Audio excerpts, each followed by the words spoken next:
Coming up, what is it like to be a cop on the streets in America today? Find out when America Undercover looks at cops behind the badge. Next on HBO.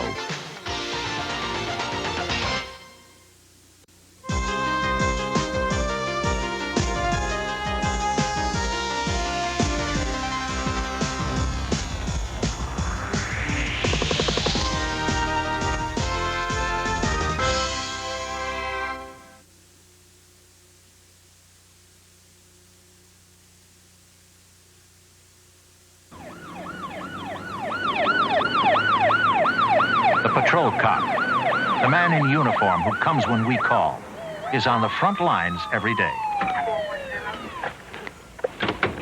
Hey, get against the wall, all of you, right now.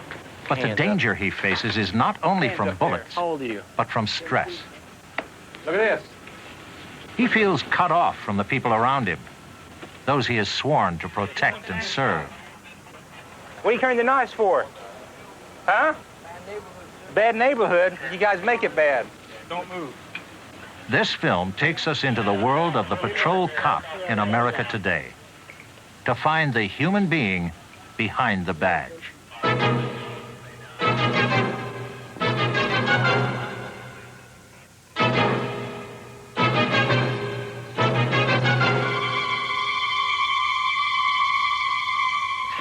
get him. Go on up there and get him. Go.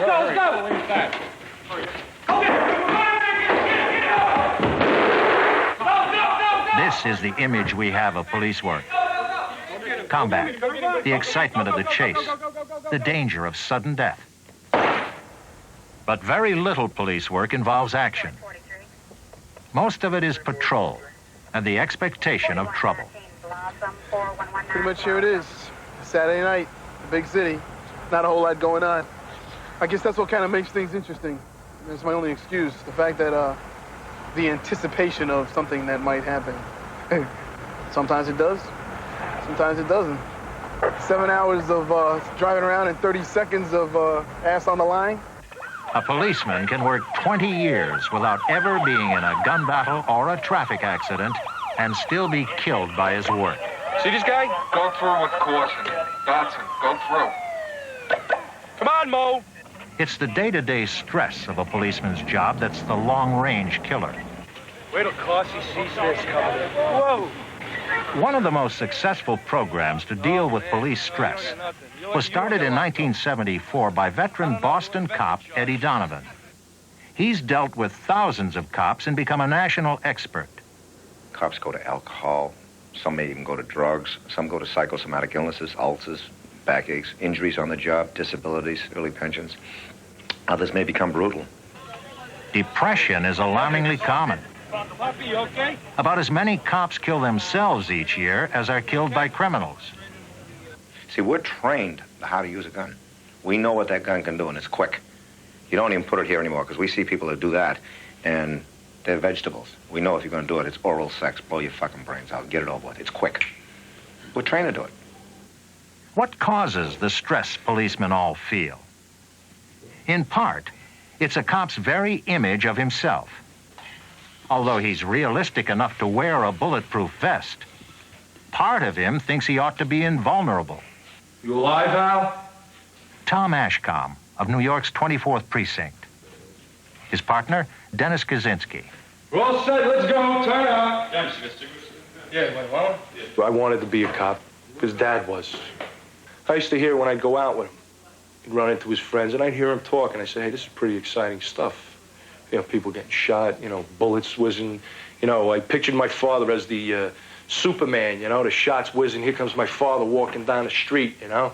Don't worry about it, I'll take care of it, you know. But, of course, as you get older, you realize that's just not the way it's done.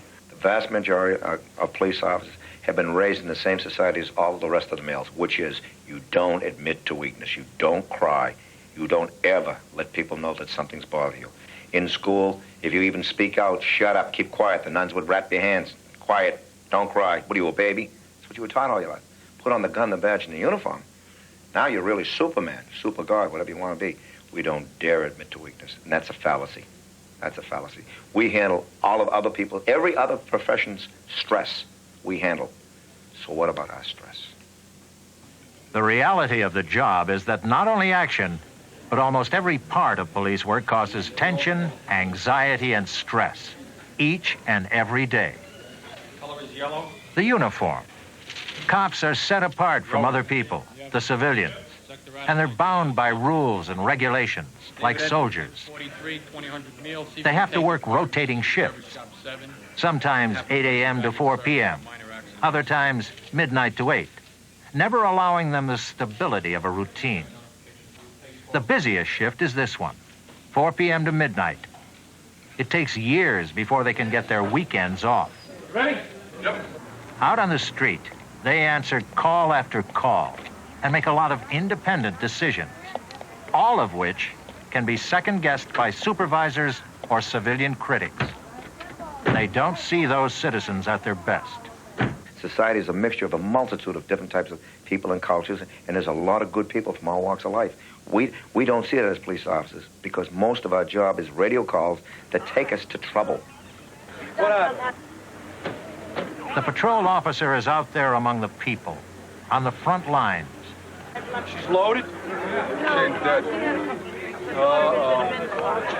Okay, dear.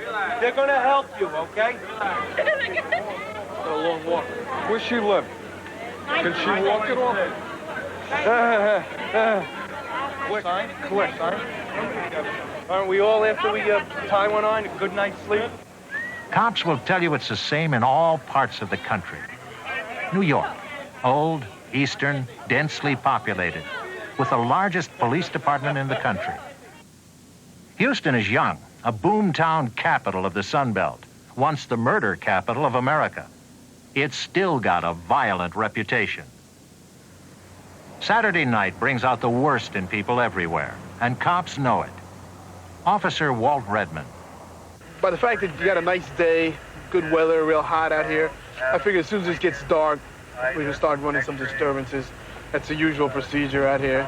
As soon as the alcohol starts to flow a little bit, you know, the calls start to pick up.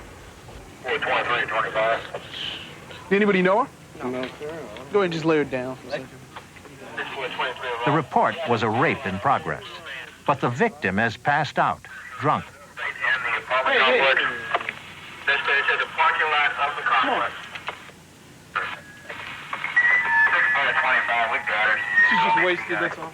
Redmond tries to find out what's been happening to her. Let me see if these people here know. Well, you got a woman passed out here in front of your apartment. It's down in front of my apartment, bro. What are you talking about? All I'm trying to figure out, I see a woman passed out. They say that the people in here might know her, and all you're giving me is a lot of static. Well, y'all giving me a lot of hassle, man. I was sitting here watching TV.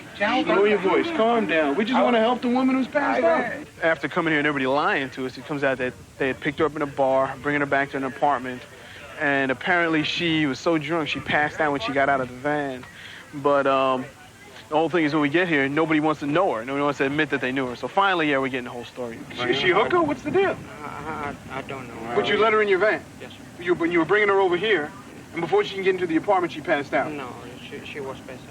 Yeah, that's what you got to tell us. Y'all picked her up in the bar, you were bringing her back over here, she passed out before she can get into inside the apartment, and that's it. Yes, sir. All this other stuff, you don't, when I got here, y'all give us the impression you don't know. Who is this woman passed out here? Well, we don't know her. I mean, we don't even know. But you brought her name here. or nothing. But you brought her here. We were going to give her a ride to the house. And she lives in the project. But you brought her here. Yes, sir. Yes, sir. When you get out there sometimes you feel that we're the only people out there that care. And definitely the only people that care for each other. Let's go eat. Police feel isolated by the uniform and become a closed society. I feel, okay, there's a certain camaraderie because we're all cops. The citizens kind of put us in this separate category that forces us to isolate ourselves. All my friends are now only cops. You know, the only people I can associate with, the only people who understand me, the only people who work my crummy shifts. The citizens themselves, they think of us as, well, hey, they're just guys out there who do this particular job. That's all they do. They're police officers. You know, they sleep at the station. They eat at the station. You know, they don't do anything else. What, a cop on a date? Goddamn, why aren't you out of work protecting the city? I guess I kind of wish that people would try to understand us a little bit better. I think we're fine right now. Doing good. Thanks, man. Give me your number. Cops are never off duty, whether conspicuous in the uniform or in civilian clothes. In many cities, even when not on the job, they must carry their guns. The only place a cop can really relax is at home. Most policemen work in big cities, but they live in the suburbs. Like Dennis Kaczynski and his wife, Teresa, who live 20 miles outside New York City. There are times where he can't help it. He's got to work, and the kids won't see him for 2 or 3 days. And sometimes I'll come home in a bitchy mood, and she'll know it's not from anything that happened up here. She'll know it happened down at work. Where Dennis works is different from where he lives. New York's 24th precinct is densely populated, with affluent homes just a few blocks from housing for the very poor. Well, we're going to go down this notorious block, 107th Street, where there are numerous guns and heavy quantities of cocaine which are distributed off this block. Do you know most of these people by sight? Yeah. This building here was always bad. First floor right, always bad. This one here, cocaine. But this is the crown jewel of the whole precinct, this block here. You see a lot of nice cars in this area. A number of them have Jersey plates. You have your BMWs, you have your Datsun 280ZX turbos down here. The perps are supplied with better equipment than what we use. They use these cars as getaway cars or drug-running cars. They're equipped much better than the police department's vehicle. 2-4 Charlie. You sure? What are you doing here? Papers? Can I see them? You got a New York State driver's license with a Jersey car? You just moved? Oh, yeah, come on, huh? How many people came with you in the car? Just you two? What do you have a Class 4 license for? They know the attraction of this block is that drugs are available here. But there's not much they can do without actually seeing a transaction take place. From Jersey, we got 2 drug buildings over here. All right, what brings you down here now? You didn't know that. Down here to Let's go call me. She called you to meet you down, but you don't know where you're going to meet her. No, I don't know. Come on, huh? What, are you kidding me or what? You want me to call her? No, I don't want you to call her. I just know that this car does not belong on this block. How old are you? I'm 21. All right, guy, we didn't hang out down here. It's a bad block, my friend. A lot of drugs over here. Routine events like this make cops feel bored and angry. Let's make sure it's in gear, back over the bridge, okay? Cynicism comes from frustration when they continue to see situations they're helpless to correct. Is he kidding me or what? Yeah, I know. Must think I'm stupid. Bullshit. You begin to recognize addresses, apartment numbers, complainants' names. Over the years, if you remain in a precinct long enough, you become disgusted. You say, God, we're going over Irma's house again. And you know what to expect. But any moment can bring a call where their lives might be on the line. This place is picking up again, huh? It usually turns out to be routine. You live here? What's going on here? Who's fighting? Yeah, really. On this, I know. It's unbelievable. This building. Nobody's fighting? You called, right? You're the super, right? No, you're the super? Who's the super? The super lives in that West 89th Street is a place Tom and Dennis know well. Somebody's up on the roof. The police are often called to these buildings because of fights involving drug deals. This place used to be a gold mine for drugs. Gold mine. We used to collar them left and right. The guys on patrol, anti-crime, we knocked the shit out of them in this place here. We virtually shut it down. What a dump. The dealers and addicts can easily get away through the alleys or over the rooftops. Nah, they look over, they see the police, it's automatic. You know, just, I guess it's instinct over here. Some tenants have put up a sign. New tenants, we don't sell drugs. Hey, Den, the walls never look better. Yeah. A few weeks after this, a woman acting as superintendent for the buildings was shot dead by 4 men in ski masks. It was reported dealers didn't like her repeated phone calls to the police. 4 men from the area were charged with the murder. This time, Tom and Dennis find nothing. Oh, there was somebody up there. What are you complaining about? At least they get the fucking place fixed. Do you have an apartment inside or anything? For police in high crime areas, the community becomes more and more alien. The people seem like enemies rather than the public they're there to protect. Cops develop a special jargon to refer to that enemy. Every day our paths cross with these mutts. Sometimes they have the upper hand on us, other times we have the upper hand on them. I'd like to think that we always have the upper hand, but it's not true. It's the same thing in Houston.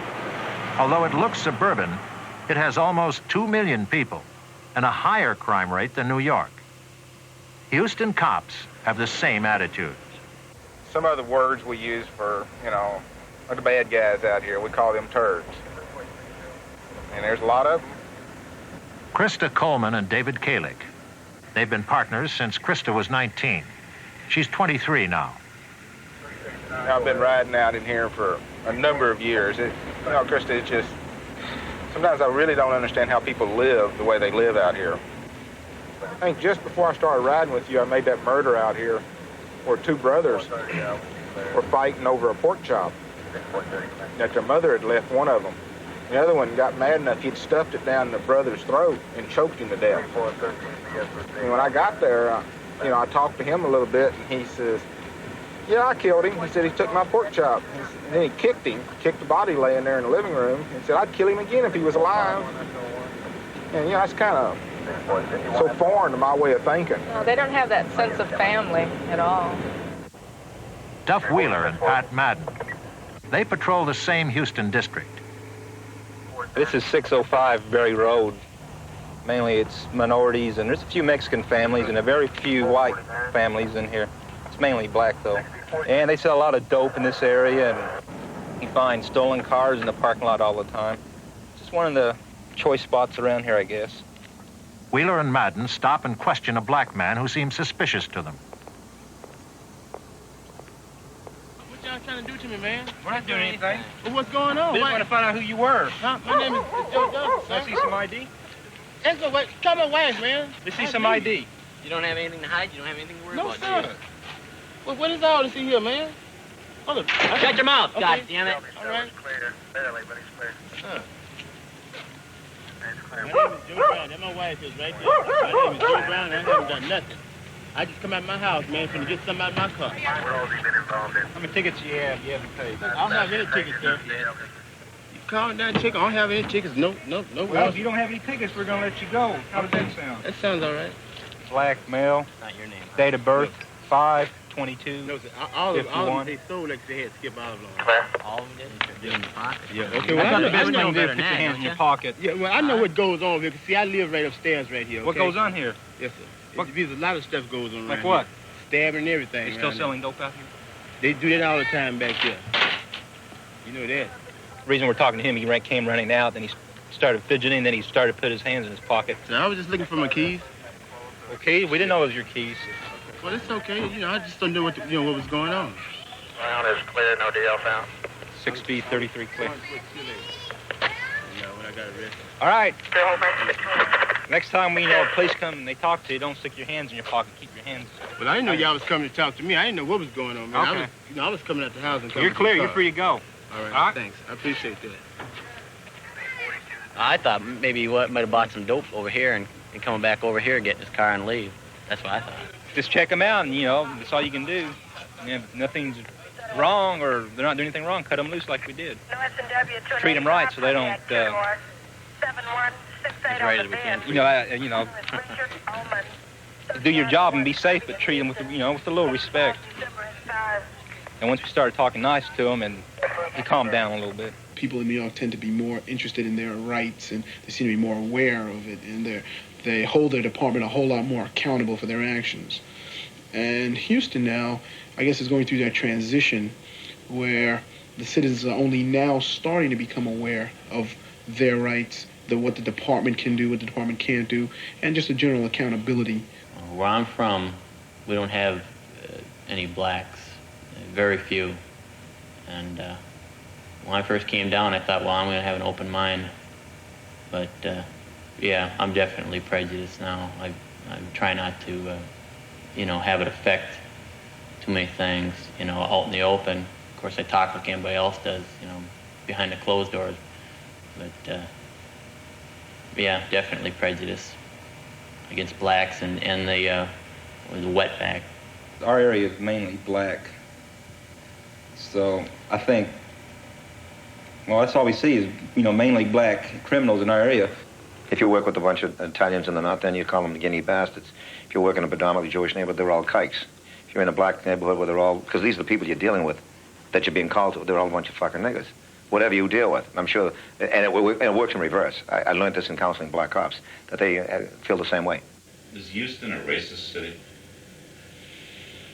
Gosh. That's a real difficult question. It's difficult because I have to answer you honestly. I'd say yes. To some effect it is. Gosh, but then let me not let you off the hook, wherever you go, there's going to be racism. My, oh my. We have to get their Friday night cocaine. Come on there, skinny lady. Hey, what is this bullshit here? Hey, you gotta move the car. Yeah. Some people are just born assholes. And we've all seen them. I don't care what type of line of work you've been in. We've all seen them. Eat shit. That's right, all you fucks. A lot of boys are getting feisty. Seen it, some of the things that we have to do, even in just routine patrol. You may look out your window passing by and say, look at this asshole over here. You just, it's not something you could say, point out and say, well, this guy, he's an asshole, and this guy's not, but this guy is. It's just something driving along. And I'll drive, hey, Tom, take a look at this, or he'll hit me. Hey, look at this guy. And we'll look at each other and say, assholes. There was a time when my partner's father was on this job.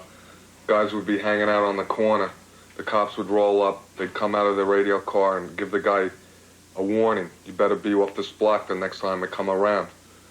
And they would abide by it. If they didn't, the cop would come out with his nightstick and give them a rap in the ass. Sometimes you just get boiling mad and you just say, God damn it, I wish I could get out of the car and just swat this guy in the ass. But you can't do that anymore.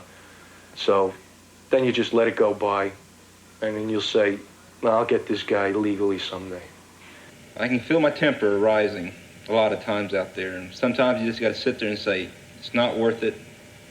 Pat, you're calm, you're thinking this, you talk to him because I'm going to lose my temper, and you just walk away and let your partner handle it. When I find that in your walk, no, excuse me, okay? When we were talking to you, we asked you for identification, and we asked you for Texas identification, which we did. You did. You kept in your identification. Shut up. My personality's changed since I became a police officer. I see a lot more people as liars. Look at them like they're turds. I've heard many officers up there talk like, Jesus Christ. I've talked to my kids like they're turds now, And I think that's what makes most people unhappy. They get into that rut and start thinking everybody's a turd. We get callous to what we see. It's an insulation. It's a way of protecting ourselves from the reality. But after a while, you get very cold. At first, I used to, in certain types of shootings or when somebody committed suicide, I used to try and figure out why somebody would want to do that and why somebody would want to hurt somebody else and, make them look like that. I'm not that naive anymore. Now it's part of my everyday work. She started riding with me when she was 19, and I'm almost old enough to be her father, but not quite. And I've watched her grow up, and I don't like some of the changes that have occurred, the hardness she's gotten, but it's necessary to the job. Do you feel you could kill somebody in the line of duty? If my life was threatened or my partner's life, yes. No doubt. No. No hesitation. No. I don't think I'd go and overreact and shoot somebody. But if somebody threatened my life or my partner's life or somebody else, I think I could. I don't want to wind up shot, and I don't want my partner to wind up shot. Okay, officer, you better put the gun down. Put the gun down. I'm going to shoot him. I'm going to kill him. You better put the gun down. Okay, The extraordinary tension of life-threatening situations makes police quick to react, but they're also afraid of hurting innocent people. In Houston, they have a training program that simulates situations where cops are required to make life or death decisions. We're going to give you a gun with 6 rounds in it. Here's 4 extra. Reload whenever you want to. If any time you decide you need more ammunition, you tell me, I'll give you all you want. Okay? Okay, your pistol's already loaded. You got 6 rounds in it. Don't open the door until you're ready, but once you do open the door, we expect you to go in and take charge of the situation. Okay? Pistol. Officer, would you get this woman out of here? I don't even want her in here. Would you please just get her out? Keep everybody in sight. You got a call to city complaining about a fowler in his yard. Man inside there's your complaining. He lives here. God, officer, I'm glad you're here, man. This is the 3rd time you're breaking into my house. 3rd time this month. Officer, do something, man. Come on, you going to do something about it? You going to let him get away?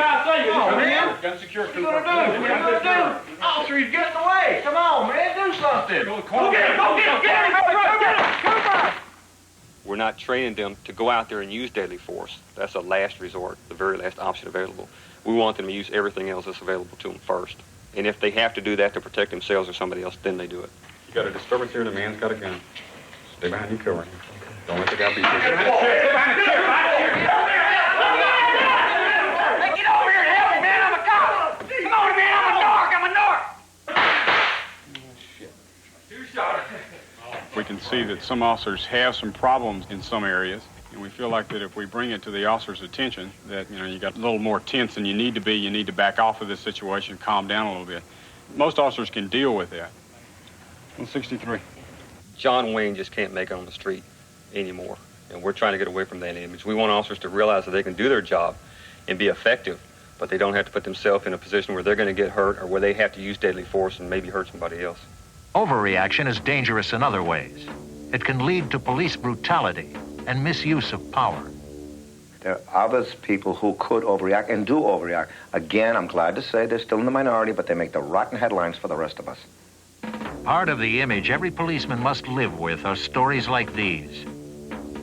In New York recently, police used a stun gun to torture a young prisoner accused in a small-scale marijuana deal. In Houston a few years ago, police officers actually killed a prisoner in their custody. He was severely beaten, thrown into the bayou, and left to drown. There are people out here that are jerks, you know, and people out there who probably think I'm one, you know, but yet we're all cops, you know. This is the blue wall we're talking about now. Pretty much. Solidarity. We try. How come that's so important? Why can't you say, you know, those 3 guys are assholes, but, you know, the rest of us are good, or, you know, me and my friend over here are good guys? Because of the fact that when you start, you can't really when you start distinguishing like that, then we're just like everybody else, you know. Then we're just like citizens, you know. Then we're just like, you know, the people on the streets, you know. Well, he's my buddy, he's an ass, you know. He's a nice guy, he's a nigger, he's a white boy, he's a this, you know. We're still all those things, but we're cops first. Everybody comes to the defense of the person you arrested. All of his rights have been protected and so on, and he gets free counsel, and you're being scrutinized by all the media, all the lawyers, and even your own investigation, your own department starts to make sure you did the right thing. And if you screw up, you're left to the lambs. It's as simple as that. Cops get frustrated at seeing criminals go free and get rich off their crimes. Some cops who get the opportunity give in to the temptation to cash in themselves. The Hollywood burglary squad actually committed a series of burglaries. Narcotics squads in dozens of cities have stolen cash and drugs from dealers they arrested. In one New York incident, heroin worth $10 million disappeared from the evidence vault in police headquarters. How do policemen feel about cops who are lawbreakers? There is a fraternity within the police department. You take care of your own because nobody else is doing it for you. That's right. And so you don't want to be labeled the rat where the other cops don't want to have anything to do with you. You want to belong. You want to get along with these guys because that's it. That's all you have out there. Everybody else is against you. There's too many factors against you. You stick together and you make things work to the best of your ability. Because you rat, you're known as a rat, and 25,000 other police officers also know you. And they know who you are. They know who you are. Nobody wants to be a rat and squeal on the other person. Not that they feel it could be me, but nobody just, it's just a fraternity. It's a close-knit society. Cops need to rely on each other. Motherfucker! In New York, an urgent radio call. Officer needs assistance, Jesus fucking Christ. but the location is garbled. Every car in 2 precincts is trying to find him. Go with him. No further. We have enough units on the scene. 3 units on the scene at 9-7 and Amsterdam. Wait, you need help? I got boo-boo. So important. Man, nobody knew where you were. Everybody thought it was 197. Cops drop everything to help a cop in trouble. A young cop alone took on 2 men in a small drug deal and got into a fight. He's lucky. He's not badly hurt. And he captured one of the men. We're looking for a brown paper bag and a pack of cools in here with drugs. If he did dump it, it's got to be on top. Tom and Dennis take charge of the scene, looking for the drugs involved and other evidence. How about the back? You look behind it? No. Put your hands.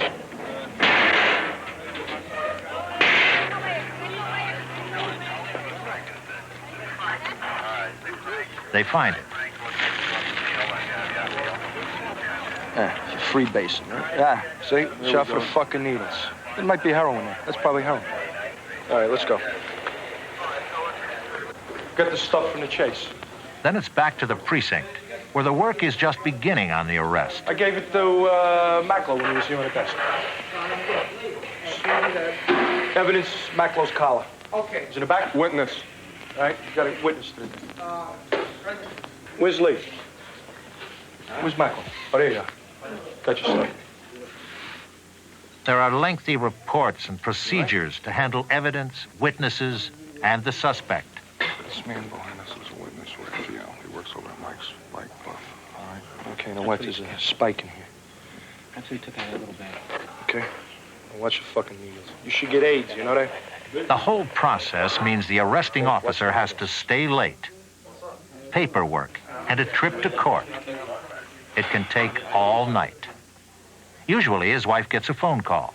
Hey, gorgeous. How you doing? But sometimes not.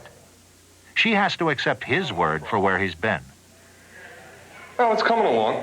It's very easy for a cop to cheat. All he has to say is, I made an arrest. I won't be home. What are you going to do, call up and check up on them? Very easy for them to cheat. And a lot of my friends who are married to cops, they wonder. And then they start to think, well, I bet he is. Maybe I'll do it now. But I know Dennis, and I can trust Dennis. Dennis is home. He works a midnight to a 4 to 12. He'll be home 1 o'clock, 5 after 1 every night. So I have no worries with him. I am. Dennis, is she right? Yeah. Pretty much so, yeah. Pretty much so. Oh, hello there, little girls. You want some candy?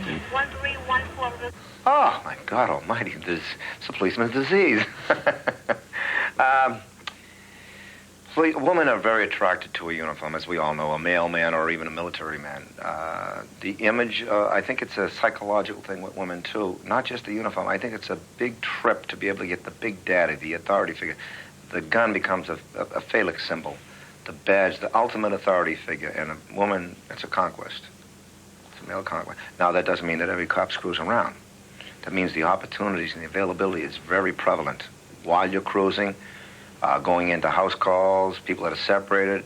Not that every welfare recipient is. You see a lot more like that. Again, not every cop does. We can't tell you how many numbers, but we know the availability is there. And your ego is being tested daily. Oh, my God, tell me about it. Have you seen many of your friends get divorced? The vast majority. Sometimes I feel like a dinosaur. 12 years for a marriage is almost forever in the police department. Mostly it's 2 or 3 years, and a number of them been married, 4 or 5 times. It is very hard on marriages. Adultery is one of the reasons for the high divorce rate among cops, about twice as high as for most professions. A lot of them have other family problems, too. Yet, many love family life. I have a wife, I have 3 children. I love them all. And at the end of my tour, I want to go home.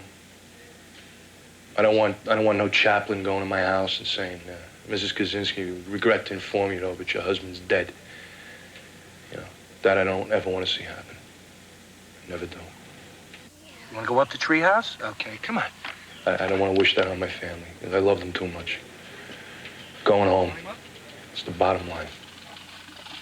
Dennis and Teresa have a son, Dennis Jr., and twin daughters, Patty and Lisa. Go inside. We asked Teresa if she worries. Wait to Dennis. Where's Dennis?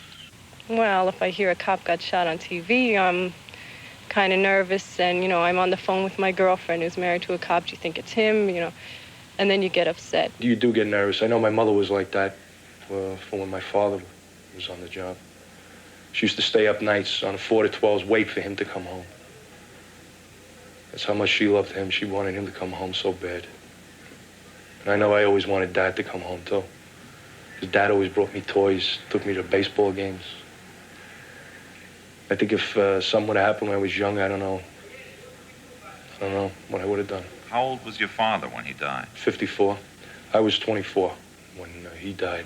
Do you think his dying at an early age had anything to do with his being a policeman? Yeah, I'm sure it did. Probably indirectly. There is a lot of stress on his job. There's a lot of pressure. We have a high rate of suicide, divorce, alcoholism. And it's all, you know, from the stress and pressures of this job. A cop who works to age 55 can expect to die by age 60, 11 years earlier than the average male. And the effects are felt in other ways, earlier in a career. Stress may not actually cause certain illnesses, but a horrendous amount of cumulative stress when you're kept in the heightened stage of all the time of being on stage, performing, holding in the field, not talking, holding it all in, weakens your immunological system. It lowers your resistance.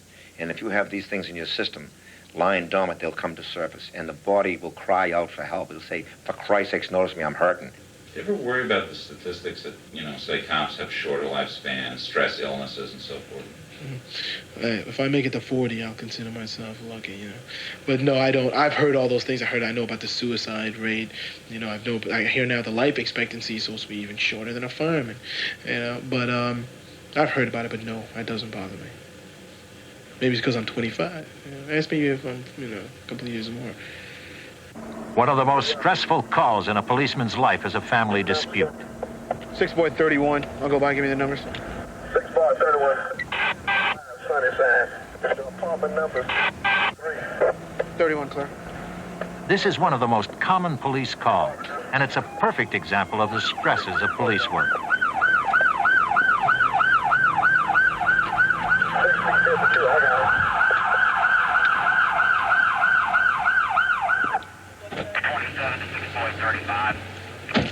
You got an apartment number on this? Yeah. Basically what you're dealing with is, I hate to say it, but your average family disturbance that escalated into a violent scene where you have the husband or the common law husband getting stabbed by the wife. What do you got, Tim? No, I'm not going crazy. Okay. Just tell him I'm not going crazy. The officer must enforce the law and also play social worker. In family disputes, it's never really clear who's right and who's wrong. It's a no-win situation for the cops. He went at her first, assaulted her, and then apparently she went and got a knife, stabbed him 2 times in the back. He's pretty bad. They say the stab probably fractured the back of his rib cage. He's supposed to be bleeding into his stomach right now. So, you know, we're not even sure if he's going to make it. So, got to be prepared. Can I talk to him? You can't have much time with him. He's going down. Okay. Look at me. You're going down. Okay. I need you to set up, Gene. Gene, you got to talk to me real quick. What happened? Did a girl stab you? Gene, buddy, listen. This is serious. Stay back and do not move, I need man. to get some opsites on him. Okay. You all right? Give me another opsite, bro. Gene, that woman's your wife, right? Huh? Yeah. You don't want to press any charges against her? No. You don't? She stabbed you before, Gene? Yeah. I have a 34-year-old black male that's been stabbed 2 times to the left side of the back, up in the anterior of the chest. I have a blood pressure of 98/60, a pulse of 60, respirations of 18 and clear bilaterally. We're going to be coming out to Bentile, code 2, ETA approximately 15 minutes. The irony about it is he does not want to press any charges right now.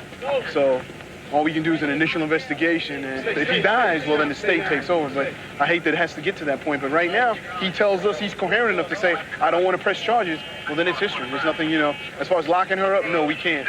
But we'll gather all the information, do a report, do an investigation, so that if anything does happen, we know who did it and everything. No one's doing nothing to you, lady. We got to find out what happened. Okay? Yeah, we're not doing you wrong. We got to find out what happened. Show me where you were when it all happened. Right there. Hope, go ahead and open your door. Sure. Did he go inside at all? Stay on over here and talk to us. I don't know. Come on back up. Okay. Okay, take it easy. Ma'am, just relax. No, I can take care of him all these months. I'm the only one been working. I'm the one been Is this what you stabbed him with? Yes, that is. Exactly where did it happen? That's all I want. I don't know. We fight all our doors on the inside. I don't know. I'm hysterical. I have high blood pressure. Just relax. Yeah, man. Don't he always jump on me all the time? I can't take this kind of stuff. And then they want to put me in jail. He never heard nobody. I'll go and take a couple of shots of the scene since it does look pretty bad.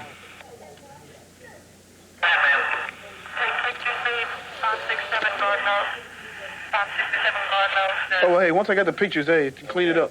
We've been together 13 years. And he started punching on me like I'm a man. So I had to punch back like I was one. I come in the house.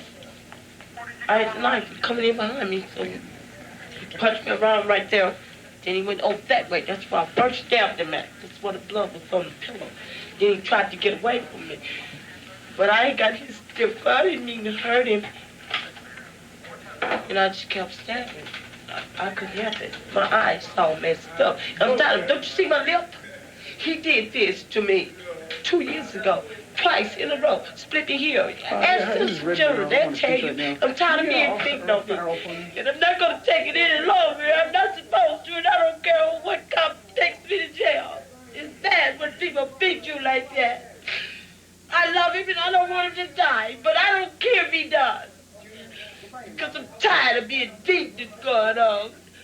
13 years of this, look at all these scars on me. Do you understand, God? What am I supposed to do? I think one of the most frustrating points about having to deal with violent crime out here, especially this domestic crime, is that it seems that police officers, we're expected to solve problems that we have no control over the originating factors. And because this particular incident, who's wrong, Was she wrong for trying to kill him? Was she really trying to defend herself?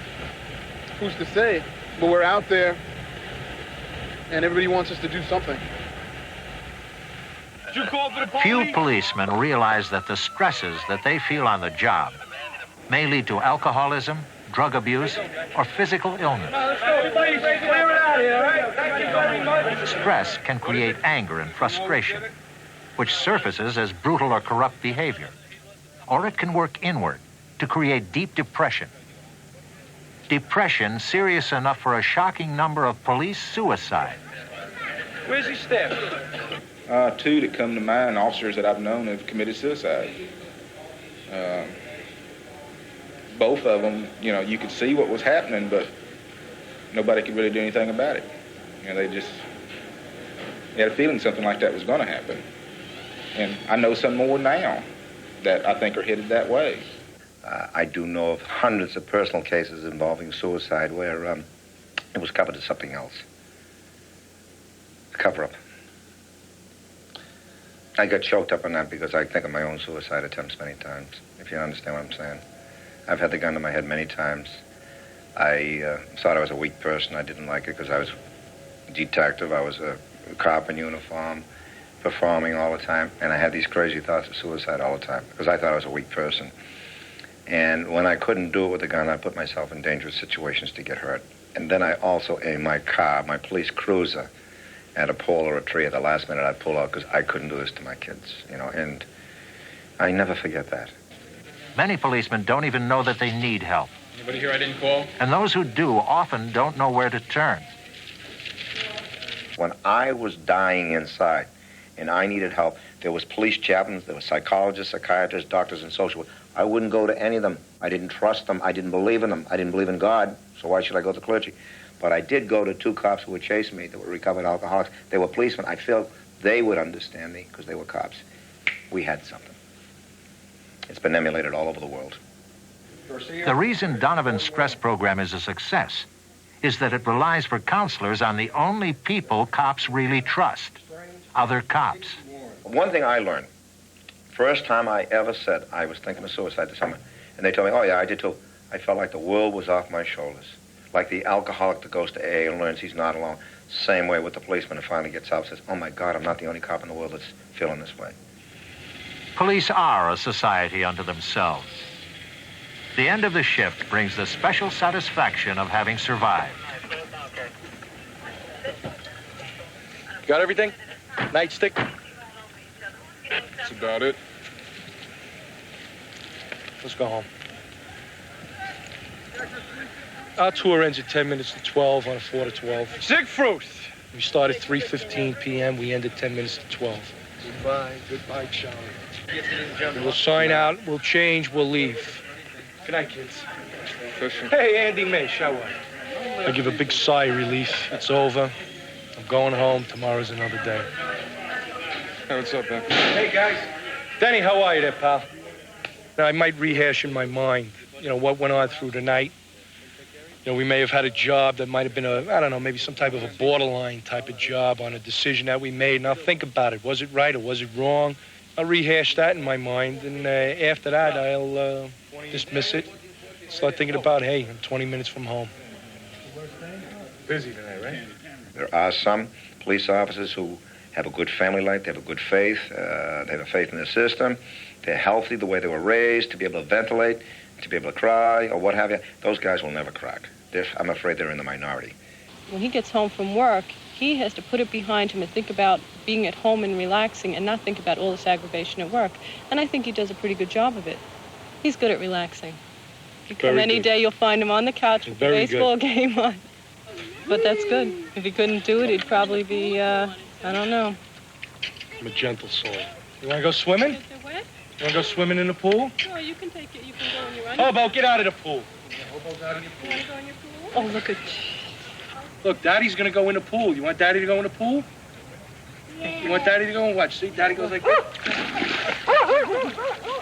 Daddy, you're nuts. Come on. Whoa! Where's Daddy?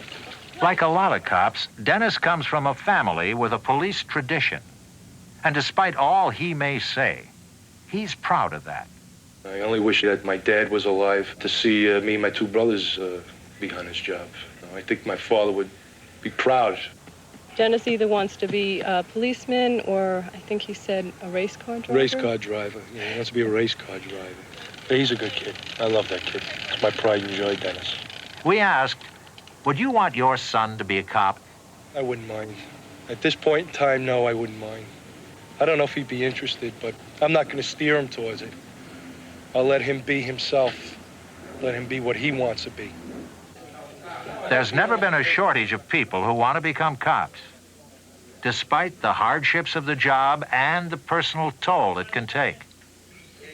Some become disillusioned, but for many, the satisfactions are still there, even in the long run. I've saved lives, I've delivered babies, you know, I've been shot at, stabbed, and everything else like that. And a lot of that bothered me, but I can think through the years of the good I've done. And of course, if I look now at what we've been able to pull off with peer counseling worldwide, man, God, what we paid, what I went through was worth it, even though it cost me my wife and children.